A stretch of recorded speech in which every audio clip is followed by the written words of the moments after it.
अस्सलाम वालेकुम, मैं हूं डॉक्टर इरफान अहमद। आप सबको खुशामदीद।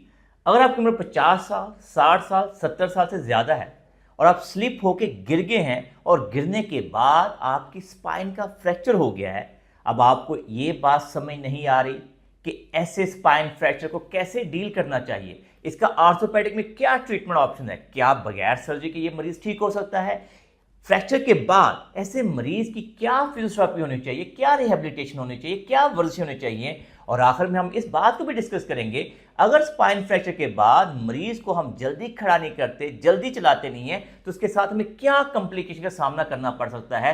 तो हम सबसे पहले इस वीडियो के अंदर इस पॉइंट को डिस्कस करने की कोशिश करेंगे कि स्पाइन फ्रैक्चर के बाद हमें कैसे पता चलेगा कि इसको स्पाइन का फ्रैक्चर है, इसको कंप्रेशन फ्रैक्चर है या इसको हिप का फ्रैक्चर है।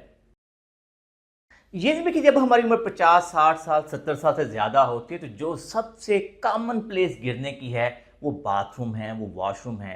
कहीं पानी की वजह से स्लिप हो जाते हैं, कहीं पे हमारी तवज्जो सही नहीं होती, वहाँ स्लिप हो जाते हैं। और अगर स्लिप होने के बाद आप किसी ऐसे एंगल पे गिरते हैं कि आपकी कमर में शदीद दर्द हो रही है, उसके बाद आपसे करवट नहीं ली जा रही, आपसे खड़ा नहीं हुआ जा रहा, तो लाइकली चांसेस है कि आपको एक वर्टिब्रा का कंप्रेशन फ्रैक्चर है। उसकी तस्वीर आप यूं देख सकते हैं।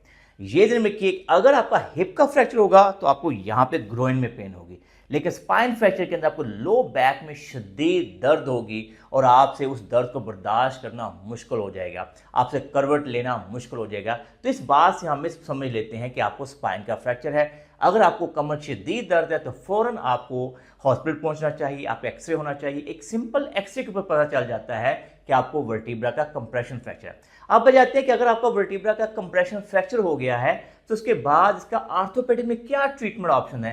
तो ये दिन में कि आइडियली जो फर्स्ट लाइन ऑफ ट्रीटमेंट है जो वर्टिब्रा कंप्रेशन फ्रैक्चर है कि 4 से 6 हफ्तों के लिए आपको ब्रेस लगा दी जाती है। इसका मतलब ये होता है कि हाइपर एक्सटेंशन ब्रेस होती है और वो जो ब्रेस है यूं आपको लगी हुई होती है और उसके अंदर आपकी स्पाइन के फ्लेक्शन मूवमेंट को मना कर दिया जाता है।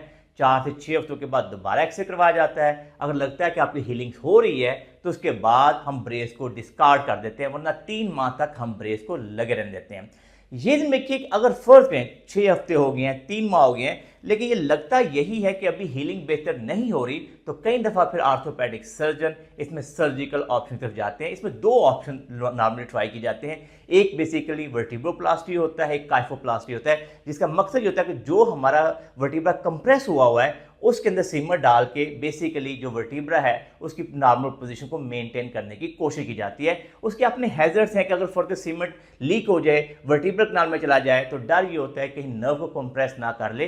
तो आइडियली इसका जो लाइन ऑफ ट्रीटमेंट है स्पाइन कंप्रेशन फ्रैक्चर के अंदर गिरने के बाद कंजर्वेटिव ट्रीटमेंट है, इनके बगैर सर्जरी के ही मरीज को डील किया जाता है।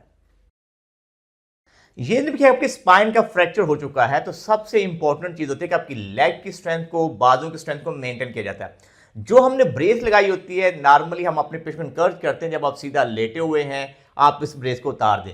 ब्रेस नॉर्मली आपको बैठने के लिए, चलने के वक्त लाजमी लगानी चाहिए, लेकिन लेट के आप उसको उतार सकते हैं। लेट के जो एक्सरसाइज हम अपने पेशेंट को करवाते हैं वो हील स्लाइड के साथ नी को बेंड और एक्सटेंड करना, ये आपकी पहली एक्सरसाइज होती है।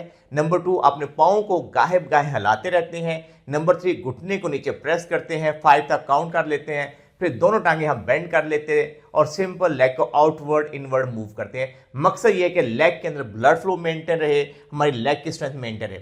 इसके साइड बाय साइड हम अपने पेशेंट इंकरेज करते हैं दोनों हाथ पकड़ें, बाजुओं की ये मूवमेंट्स करनी होती हैं ताकि शोल्डर के अंदर कोई स्टिफनेस ना आ जाए। 10/2 रेपिटेशन के साथ ये करते हैं। साइड बाय साइड जब आप लेटे हुए होते हैं हम अपने पेशेंट को इंकरेज करते हैं आपने नाक से लंबा और गहरा सांस लेना है, मुंह से निकालना है ताकि आपके लंग्स फुली एक्सपैंड करते रहें।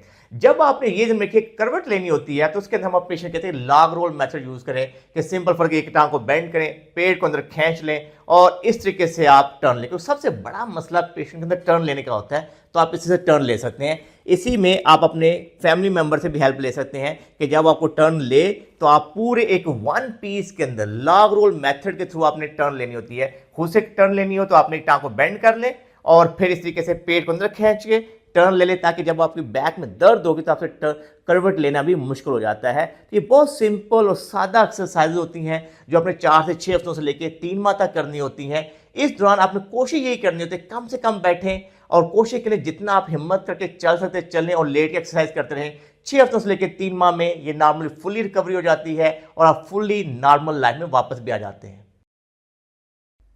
मैं उम्मीद करता हूं गिरने के बाद स्पाइन का जो फ्रैक्चर हो जाता है, जो कॉमनली वर्टिब्रल कंप्रेशन फ्रैक्चर है, उसके ऊपर आपको हमारी वीडियो पसंद आई होगी।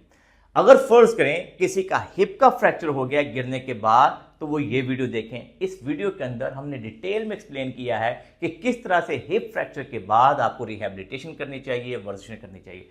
अगर फर्ज करें हम ये चाहते हैं कि आपकी उम्र 50 साल है, 60 साल है, 70 साल से ज़्यादा है, आपकी फैमिली में कोई गिर गया है और उसके बाद आप घबरा गए हैं, डर गए हैं और अभी चाहते हैं गिरने से बचना, तो इसके लिए बड़ी ज़बरदस्त हमारी ये वीडियो है। इसके अंदर 5 से 6 मिनट की वर्जिशें हैं, सुबह शाम आप करेंगे तो हमेशा हमेशा पे गिरने से बच सकते हैं। मैं उम्मीद करता हूं कि आपको हमारी वीडियो पसंद आई होगी। अगर आपको ये वीडियो पसंद आई है तो इसको लाइक और शेयर कीजिए, हमारे चैनल को सब्सक्राइब कीजिए और बेल आइकन को जरूर क्लिक कीजिए ताकि आपको हमारी नई वीडियोस के बारे में आगाही हो। अल्लाह हम सबका हामी नासर हो। अल्लाह हाफिज़।